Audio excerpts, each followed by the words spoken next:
fois-ci, on va quitter un petit peu les mythes européens pour aller faire un petit tour en Asie. Parce que je vais tenter de vous parler d'une créature qui est relativement assez méconnue. D'ailleurs, à ce propos, j'en profite pour faire un petit aparté. C'est que j'ai tenté de trouver des sources vis-à-vis de cette créature. J'en ai pas trouvé des masses. Ce qui explique aussi pourquoi est-ce que cette chronique ne va pas être très, très, très, très, très élaborée. Ça va être beaucoup de... On survole. Donc, je vous invite, chers auditeurs, si vous avez envie d'en savoir plus, à vous renseigner par vous-même. Mais faudra aller chercher dans d'autres sources, dans d'autres langues, et le temps m'étant régulièrement compté en ce moment, je n'ai pas pu aller à fond dans le sujet. Peut-être qu'on ira plus loin après derrière. Cette créature, je vous l'ai citée à toutes les deux en tout début d'enregistrement, mais c'était pas encore enregistré. C'est le Naga. Est-ce que vous connaissez le Naga ou pas? Le nom me dit quelque chose, mais j'avoue que j'ai pas du tout de Ouais. visuel, quoi.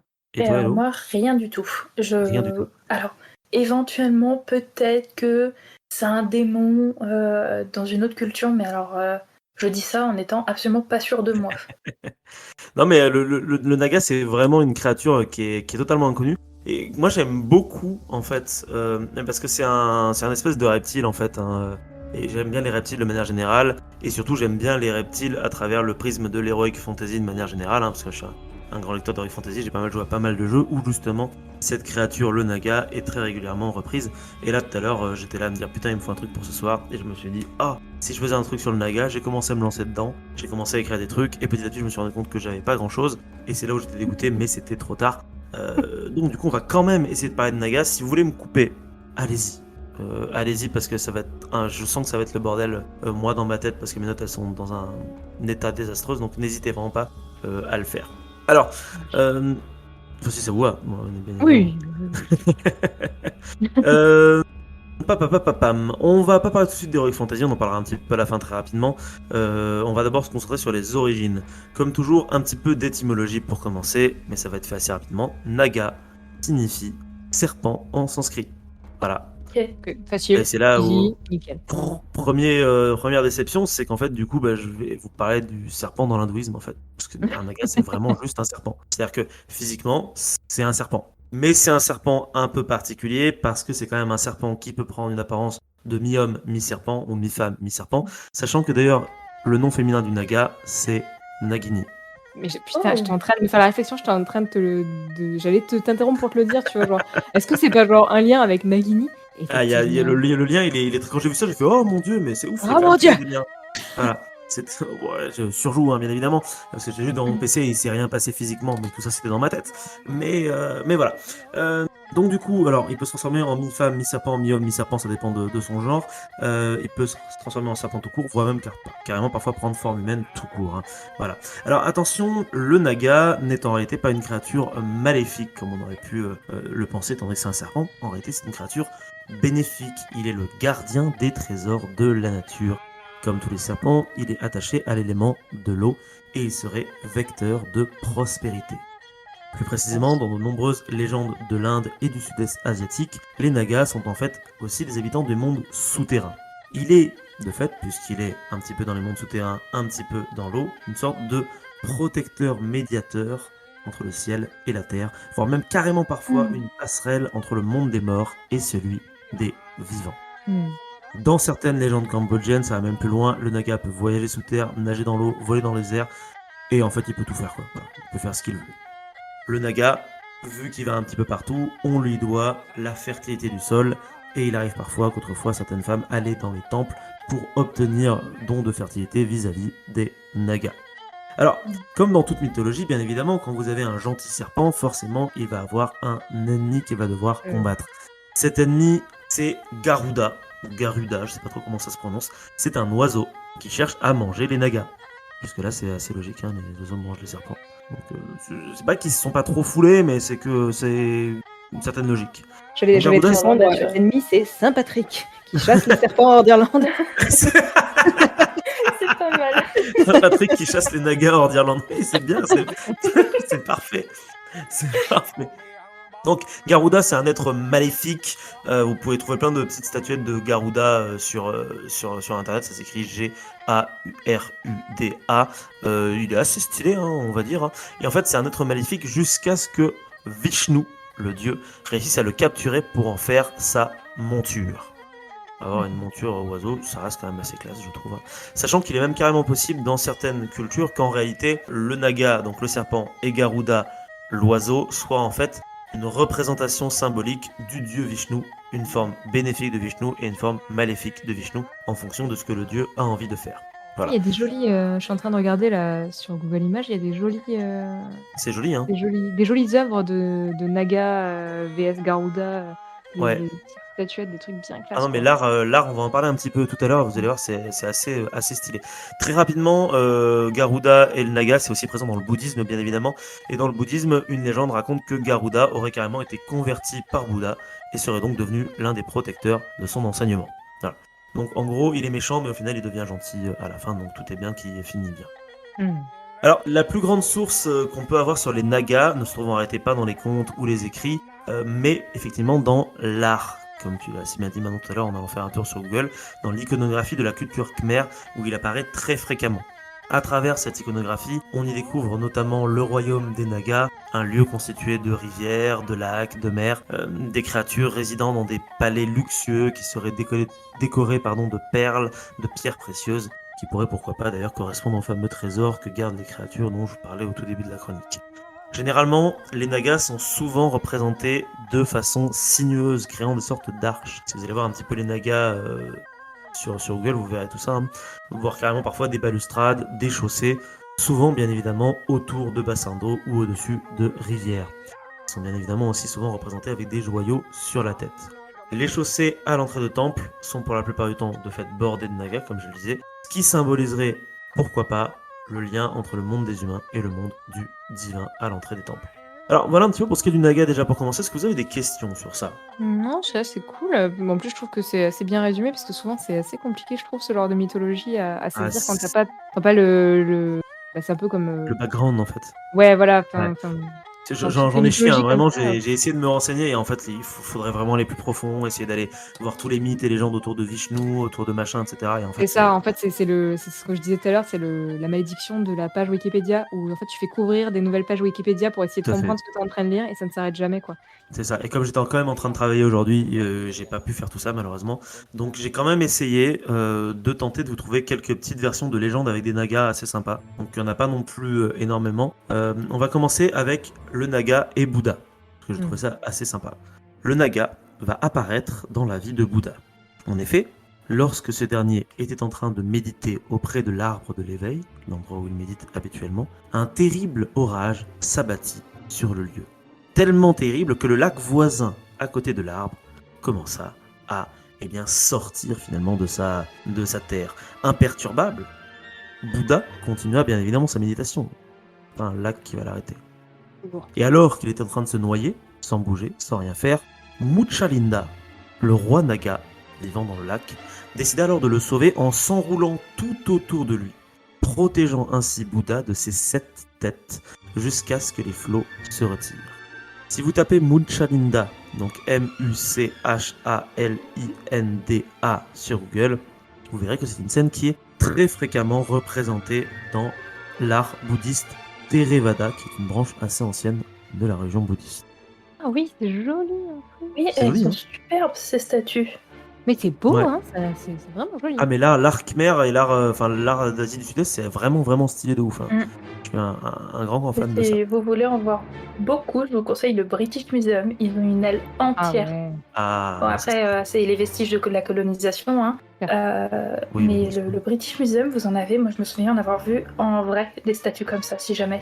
Oh, c'est tellement classe. Mais là, je vois qu'il y a une espèce... Alors, je sais pas si c'est un temple ou une immense statue là. Avec, Ah mais t'as justement, des statues qui serpents, là. sont absolument gigantesques. Tous les temples sont c'est des trucs de fou avec des décors C'est qui sont Disneyland, quoi. assez dingues, hein. C'est assez monstrueux. L'autre légende que j'ai à vous raconter, c'est une légende qui est aussi assez courte. C'est l'histoire de Ananta, qui est un naga, mais cette fois-ci dans la mythologie hindouiste. Son nom signifie sans fin.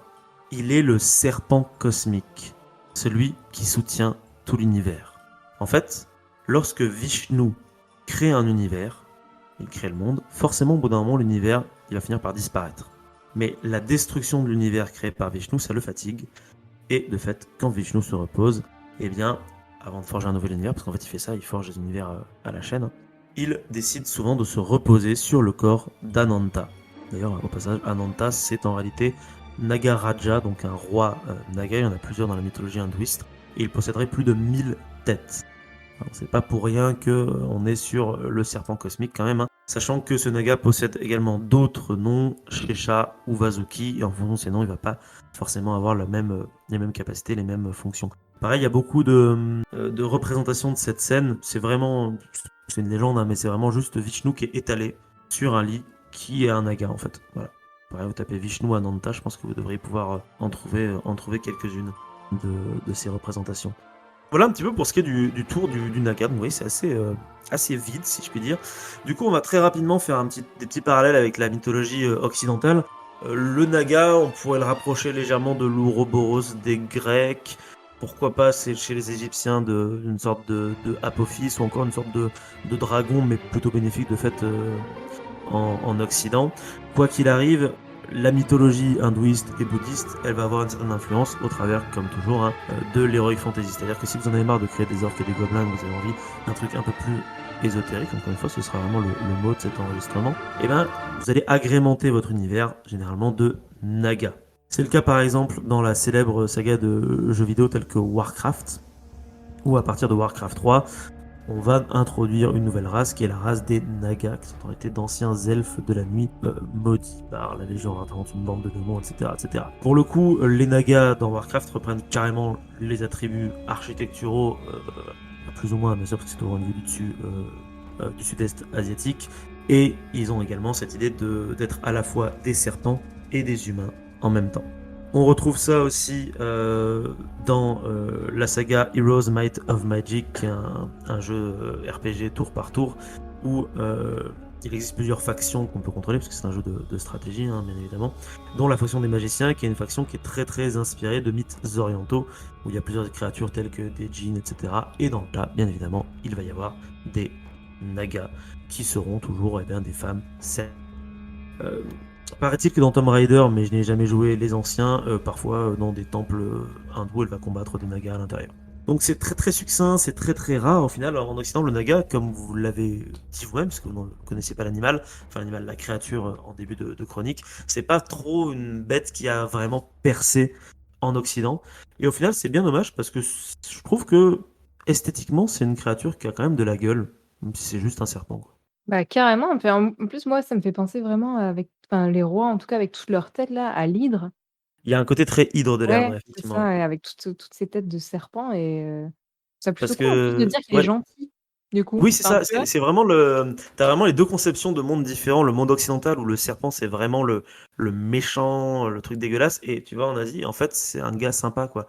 Et on retrouve ça aussi. Je vais faire un parallèle très gros, mais avec les dragons. Le dragon occidental, il est méchant. Le dragon oriental, il est gentil. C'est vraiment deux conceptions totalement différentes des reptiles, en fait, de manière générale. Mmh. C'est fou quand même, c'est super intéressant ça, c'est Ouais, je pense qu'il y aurait matière à creuser énormément là-dessus, hein. C'est pour ça, n'hésitez pas à vous renseigner chez vous, chers éditeurs, si vous êtes un petit peu intéressés par le sujet, parce que je pense qu'on peut vraiment aller beaucoup plus en profondeur. On peut même tellement creuser qu'on pourrait rejoindre le trésor des Nagas, peut-être. Et ce non, sera puis, bah, c'est le mot de la vraiment fin pour moi. un bel exemple, je trouve, de la manière dont notre culture, et notre origine nous fait percevoir les choses, de Mmh. manière diamétralement opposée parfois et c'est cool, ce genre de chronique parce que ça nous permet de nous rappeler que, ben, que notre conception du monde, elle est pas la même que celle de nos voisins et que Tout à personne n'a fait, ouais. tort, personne n'a raison, quoi. Voilà. Ouais, c'est juste, en fonction de ce que tu vois Mmh. derrière l'animal en question, hein. D'autant plus que parmi mes recherches, j'ai vu qu'il existait certains nagas qui étaient maléfiques et qui étaient là pour représenter, notamment parmi les Raja Nagas, parce qu'il y en a quelques-uns, mais t'en as certains qui représentent vraiment le serpent dans sa méchanceté, la morsure, mais t'as toujours ce parallèle quand même en fait, c'est aussi un gars sympa, quoi. Mais ça, dans les cultures, enfin, on avait des énormes guillemets, mais c'est cette impression que t'as pas juste le bien versus le mal, c'est que t'as vraiment juste bah, en fait, c'est les deux à la fois, quoi. Enfin, Oui, rien n'est comme noir ou pour tout, blanc, tout rien n'est blanc, est rien n'est noir, quoi. et puis Dans le tout est sens où même, fluide aussi. c'est ça, tout est Heu, fluide. Et puis quand on retrouve la légende vis-à-vis de Vishnu, le Naga c'est un Vishnu gentil, le Garuda c'est un Vishnu méchant. Bah voilà, c'est qu'en fait Vishnu il peut être sympa et il peut être méchant, ça dépend si tu le traites bien ou pas, quoi. Il n'y a pas cette notion de binaire. Il y a moins, on dirait, cette option binaire. En tout cas de loin, hein, parce qu'encore une mmh. fois, je ne suis pas du tout spécialiste de la culture khmer, hindouiste et bouddhiste. Très, très, très, très loin de là, mais de ce que j'en aperçois, on dirait que c'est plutôt gris, quoi. Voilà. C'est Mais marrant de dire que c'est gris alors que c'est plein de couleurs, justement, mais bref. moi, je pense qu'il y a l'endroit où on pourrait peut-être se renseigner le mieux, ça va être les masters et les thèses en anthropologie sociale sur le continent asiatique. Parce que moi, je sais que j'avais des collègues qui travaillaient sur ces... alors, des collègues quand j'étais en licence, qui, eux, faisaient déjà leur master ou qui comptaient faire leur master sur ce genre de thématique. Du coup, on doit pouvoir trouver des choses. Et, Ouais, carrément. Ouais. et c'est super intéressant parce que moi, tout de suite, quand tu m'as dit qu'un naga, c'était un serpent, j'ai pensé à Quetzalcoatl, donc le serpent ailé de la mythologie, Oui. donc de l'autre côté, en Amérique du Sud notamment, qui a aussi une figure très ambivalente, qui est ni vraiment mauvais ni vraiment méchant, et qui tranchait déjà, nous, de notre vision très ethnocentrée du serpent qui est méchant, qui mord, qui est clairement un représentant du malin. Tiens, on y revient. Alors que là, on peut le voir bénéfique, et ce qui est pas plus mal d'une certaine manière. Parce que les serpents, on les voit au quotidien, mais même moi, j'aime pas ça, ça me terrorise. Parce que ça a Alors pas qu'en de fait, ouais, ça a pas de pattes, c'est ça. Alors Ils qu'en ont fait, pas de c'est bras. un précieux allié de notre jardin et notre biodiversité. Tout à fait. Bah, d'ailleurs, ça se voit dans la culture, puisqu'au final, c'est dans la culture, enfin, dans ce que je viens de dire, c'est un animal qui est lié à la fertilité parce que justement, il arrive à fertiliser les sols, en fait, de par sa présence. C'est ça. Et c'est assez intelligent que ça se retrouve dans les mythes, au final. Si ce petit instant passé en notre compagnie vous a plu et que vous avez envie d'en passer d'autres avec nous, eh bien n'hésitez pas à vous abonner, mettre un petit pouce bleu, partager la vidéo ou encore nous suivre sur les réseaux sociaux. Sachez que vous pouvez aussi écouter cet épisode dans son entièreté et pour cela vous n'avez qu'à vous rendre dans la description de la vidéo. Je vous dis à très bientôt pour à nouveau écouter un petit peu de tout et surtout un petit peu de rien.